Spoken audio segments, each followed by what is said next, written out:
Kwanza nimalizie zakatul fitri. Ukitoa zakatul fitri ya pesa, ni sharti ujue kwa hitajika zaidi pesa kwa maskini kuliko chakula. Ikiwa maskini anahitaji chakula zaidi, kumpa chakula ni bora. Ikiwa anahitaji pesa, kumpa pesa ni bora, kwa sababu Abi Hanifa amepitisha na ni mambo ambayo kwa madhhabi yetu yamepitishwa. Tumalize hapo, kama tunasema na wakati umekwisha, lakini tutauibia kidogo leo, sababu mgeni akila chakula zaidi halaumii, sababu pengine una njaa siku mbili hajakula.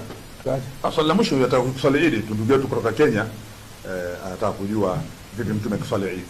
Mtume alikiswali Eid katika uwanja, sababu msikiti ulikuwa hautoshi.